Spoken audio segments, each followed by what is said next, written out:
The colleges have brought in the dogs for the kids to pet. I keep getting reports from the failed academy. This is a good point. Matt, formerly of Minnesota and now in Texas, writes, listening to the list read on the show provided by a couple of schools on how to deal with the election, it struck me that these schools are at least nominally Christian. Well, we were talking about St. Olaf and St. Kate's. Nominally, I think is the right word. being named after saints, after all, and yet praying for the country or for help with anxiety wasn't mentioned at all. Not that one has to be a Christian or religious at all, for that matter, to attend one of these schools, but it's telling that anything related to God wasn't even offered as an option. Good luck, Matt, now in Texas. And I got news from Kyle, who said I could use his first name. Hail the Flashlight King. Hail you. Boy, that was very robust. Yeah, let's go. You may use my first name. Okay. I'm friends with the director at UMD. My friend is not a Mysterian by any stretch of the imagination. An email sent to directors before the election included an instruction sheet on how to offer students support today, if need be, letting them know there'll be extra counseling services available, therapy dogs, and student support groups. I think that's pretty much the tone of the failed academy across the country. I did drive by St. Kate's today, and it looked like business as usual. My fondest hope is, now we've been arguing about this off the air, we don't think Trump has yet made any formal remarks. Not to our knowledge. My fondest hope is that he isn't a sore winner. He doesn't need to be a sore winner. And everyone hopes that he could somehow be... well, he can't be unifying. That's not in his genetic makeup. But he did call for everybody to come together. Is there a possibility he could be gracious? Do you think Sure, there's a possibility. Do you think there's a possibility he could be gracious? 7 seconds, and that's it. That's the over-under. Don, don't be a sore winner. He's going to be it's so unfortunate. It's going to be 7 seconds of gratitude, and then he's going to jump right in the deep end. Because if he wasn't such a craven soul, this would be the comeback story almost of all of history. No, it is. It is. I mean, despite your opinion of him. Indictments and felonies and assassination attempts and dogged by the judicial system for 8 years, and the guy ends up triumphing. It's just an incredible story that has many people just wandering around in despondency. Well, it's too late now, but she might have been the worst possible candidate that Obama could have chosen. Right. And well, that's part of my theory is that there are many Democrats who are much better qualified than her. Oh, God, and they yes. just anointed her, and I think that upset a lot of people. Would they have been better off, in all honesty? Would they have been better off just keeping Biden on the ticket? No, he would have been. He can't even. Well, here's why I asked that. This was from CNN last night. Jake Tapper and John King showing places where Kamala Harris overperformed Joe Biden. It's only 20 seconds long. That can't be many places. The vice president is overperforming Joe Biden in 2020. So we could show you that as well. We just bring that out here. Harris overperforming 2020. Holy smokes. There you go. So let this go away and see if there's anything on the east side there. Literally nothing? Literally nothing. Literally not one county? By 3% or more. Not one county she overperformed. God, there's so many directions to take a conversation today. Among them would be, just listening to that, what's the future of news gathering institutions? Well, the future is going to be convicted felon or a felon. The felonious president has spoke today. That's going to be their mindset. I don't know. Maria just chimed in and said he spoke at about 2:30 a.m. I was not awake. I do know he gave early morning remarks, but I don't know if that would be considered his formal remark. Right. I'm rooting for the guy to not be a sore winner. It would show us something. The other theme developing is, and I personally find this gratifying, that this presumably is the end of the Obama era. I mean, go back to the beginning of Obama. He was a wet behind the ears senator who hadn't done a thing. and Community was activist. named by the machine to run for president and then held 2 terms. And he did nothing for race relations. Nothing. Zero. He and then presumably he has been the shadow president during this time that Biden spent in office. And then they saw the debate in June and realized Biden's got to go. And it wouldn't surprise me a bit that if Obama said, "Okay, Harris, you're up. You're going to run." And she was not prepared, and she was not gifted, and she was unlikable. And I mean, by unlikable, I mean go back and look at her performance in 2016 when she ran for president. She disappeared in about 5 minutes. She was anointed to be president. She didn't gain any votes, she wasn't chosen by the people. She was anointed by Obama. That's my guess. I don't know if it was Obama, but who else would it have been? It had to be Obama. And now I got to think the Obama influence will have to be given a hard look by the party machine. What's funny is that in 2016, when they decided to run Hillary against him, very unlikable woman. They've managed to say, you know what, we need somebody more unlikable than Hillary Clinton, and that's they found her, and that's why Trump got elected. And people are saying, well, people in this country won't vote for a woman. That's nonsense. That is nonsense. That's nonsense.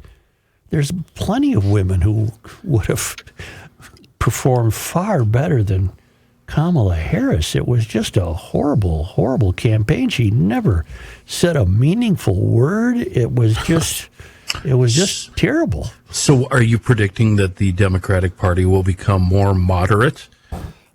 It's going to have to, don't you think? They among their best years were the Bill Clinton years, and he was a centrist. Yeah. And then what about the Republican Party? Is this a permanent shift to the far hard right? That I don't know. What the Republican Party should start doing right now is grooming someone, and maybe it's Vance. That is. Well, you that don't is, have to groom him. He's there. Okay. Well, I would think that people in the Republican Party could hold him up to be a good statesman, politician, more so than Mitt Romney and the other types they've tried to. Who's the guy from Florida? I mean, it's just DeSantis. Yeah, and Rubio. I mean, we need somebody stronger, younger, that can lead. Very important question for us locally. Will this be the end of Walz's career? Most definitely. He'll come back and finish his term, but just consider what we now know about Walz. I'm meaning all Minnesotans. What we know now that we didn't know. It's just incredible. It took him being in the national spotlight to understand what he really is. And he's done his best to spend every nickel he can. There's no reason to believe he won't continue that, but he has to be defeated. There's another way to look at it that I think Kenny Olson was responsible for. The Republican Party is to blame for Walz. Yeah. For their lack of Well, they could have action. had Scott Jensen would have beat him in a if Kendall. I'm sorry, Kendall would have beat him in a heartbeat. Yeah. In a heartbeat. As I drove past East Cliff today, it Are was they getting rid of the barricades? Sadly idle. Well, is all the stuff still there? They still have staff Is in the tent still in the huts. middle of the street? They still in have my staff in mind's the huts. eye, it's the day after Woodstock there. Right, yeah. There's just nothing but garbage. Banners are hanging wet down. diapers. The tent's still there? The tent is still there. They That's have not the removed tent anything. where if you were going in, you had to pull your car in, and they waved the mirror. Right, just check it out. You know Right. what? You glossed over it a little bit, but we, the roommate and I, really broke this down last night. Think how different this state and that election would have been if they would have picked Kendall Qualls, gave him the full support, and we all know he would have won. Yep. And he would be the governor. Think how different everything would be. Oh, it'd be just marvelous, wouldn't it? Well, I don't know if it'd be marvelous, but it certainly would be a lot different. Be a lot better. Yeah. I am receiving some advice from GLers. Bert said, he believes that things might be a tad volatile in my house, for example. Yeah, how was the dry toast It's today? fine. Was it bitter? No, it's fine. It's just fine. good. It's just Happy to fine. hear Can I finish the sentence? I wish you would. I'm sitting here all day. He said you might want to give old Chuck a call. Chuck Norris once told a woman to calm down, and she did. I have to laugh. Did you guys see the two things on the Harris camp? Did you see when she was pretending to call the person in line for voting? Yes. And she holds out the phone and she's got the camera on. Yeah. Fail. Everything about it was And the house visit? the house visit. Well, I think that's been debunked, but Oh, okay.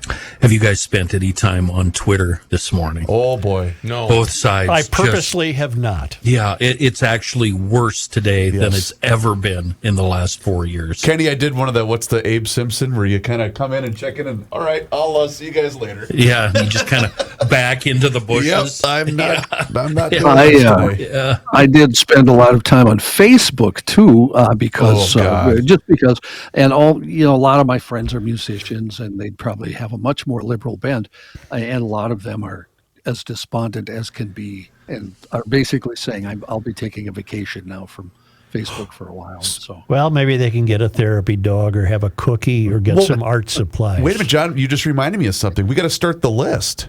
Who are all that's- the people that are moving out of the country? Yeah, who's gone? I made a note of that. That's Robert De Niro, really- is he gone? Barbara really Streisand. big on Twitter right now. Yeah. Barbara Streisand has threatened to leave after every election. Hanks. She's still there in with Malibu. Bush. It started with Yeah, Bush, started right? with Bush. Don't She's still forget there in me. Malibu. Don't forget Meathead. Yeah, Meathead might move. Reiner. Well, Tom Hanks. Is he moving? I thought I saw that he was going to move. Yeah. Wow. Clooney. Oh, He I already didn't know. did. Yeah, Oh. he lives in Italy. Oh, I thought it was Well, Mexico. Maybe he's the smart one. I think he Italy? landed on That'd his be feet okay. at Casamigos. He's got a villa overlooking a lake. Yeah. You know what? Maybe it's no, it's Italy. I would too. You know what? It could be communist Italy, and I think I'd like that. That sounds wonderful. What a comeback! An improbable comeback story. Because you have to look at this another way. The Democrats really did blow it in this sense. The right candidate could have driven home the idea that, look, we're running against a lunatic. There's no doubt he's a lunatic, but he's a lunatic that had appeal. We can go into that. I know Well, what the didn't they try the criminal? They tried the criminal aspect more than a lunatic. But the country was, the people that voted for Trump were tired of that machine that probably began in 2008 with Obama. Mm-hmm. They were tired of that machine regulating their lives, telling them how despicable they were and how they didn't understand the need to save the earth. And my biggest takeaway, I'm just so glad the Green New Deal will disappear because it was destined to be ruinous, just ruinous. And I'm terribly confident that will go away. There's nothing wrong with the earth except people. I have this from our guy Tom, the list of people that are going to move if Trump gets elected. Yeah. There's about 40. Well, we can't read I know, 40. but it's like Alec Baldwin, Whoopi Goldberg, John Legend, Chrissy Teigen, Rob Reiner. All of that wouldn't bother me if they left. Don't let the door hit you. I wanted What to an watch The interest- View today. An interesting thing that you said, Such, about the Obama era and referring to voters for the Republican Party as despicable or the despicables and how he started that. And that's actually continuing today, the day after the election. I'm not seeing it from politicians, but I'm seeing it from voters that everybody that voted for Trump voted for rape and racism, and that all Trump voters are uneducated and they're morons and they're idiots and they live in the middle of the country. I don't think that vibe is going anywhere. No, plus it's not true. It's ridiculous. It's sophomoric, it's childish. And the people lamenting the loss of Harris, they have to quit using the excuse that she lost because she's a woman. What that's doing is excusing them from critical thinking. Mm-hmm. You have to take a harder look at why she lost. She offered nothing. Nothing. Well, She was identity unprepared politics. to offer anything. She was a DE hire to begin with, and now here's what you get. And so to say, well, this country just won't vote for a woman, the men, BS. That's just silly. It's just There's nonsense. women all over the Senate. There's women in the House. There's the female Senate. governors. Right, I mean, come on. It's just ridiculous. I agree with you, Joe, except for one thing. Yeah. A DEI hire. She worked in the judicial branch, obviously. Yep. She was Attorney General. She was a senator, and she was a vice president. So she worked in 3 different branches of the government. So I don't know that I can call her a DEI But hire. she was selected to be Biden's running mate. He said, I'm going to bring on a woman of A color. black woman. Yes, that's true. Yeah. Yes. Critical thinking, you mentioned. We've lost that in this country. And isn't that's the failed academy, right? They refuse to debate. Absolutely. Rather than having discussions in the failed academy today about why Kamala lost, what might a Trump victory portend, what we're getting is cookies and art supplies and pet dogs. It's just silly. It's just silly. The country and colleges are where you should be hashing this out. It's where you should be having meaningful, critical conversations about what holds this country together, what defines it. And instead, we're getting massage chairs. It's just the failed academy is a miserable, miserable root of much of what's taking place in the country. And I think of all the lawyers that are now politicians, and isn't part of being a lawyer being able to successfully argue a case, no matter if you represent the prosecution or the defendant? I mean, you've got to be able to argue both sides, and that's gone in this country. Joe, I'm just glad that all of us can now be unburdened by what has been. I can imagine what can be and be unburdened by what has been, you know? No, I don't know, Kamala. That was the class? problem. We didn't know what you meant. Is she middle class? She is middle class. By what has been. Take that down. I knew it. I got 15 seconds You need a out of delete him. button for all Harris on the next gen. I got to give you an update on my poll. A couple of hours ago, 3 hours Well, ago. explain your poll. I polled the traffic, my MSP _ traffic account, and it's a nonpartisan account. I don't do politics at all on that. And I do it because I have both sides of the aisle are following me. They just want traffic. They don't want my nonsense. So here's my poll. How you doing? An informal poll. Oh, my God, this is the worst. That's at 40%. It just changed right now. Oh, my God, this is awesome. That's at 39.2. And do what now? That's at 20.8. And it's been fluctuating, That's an Joe. interesting poll. It's been fluctuating back and forth from this is the worst to this is awesome all morning long. And right now, this is the worst is leading by 8 points of a percentage. Minnesotans bought hook, line, and sinker the BS ballot question about keeping our water clean.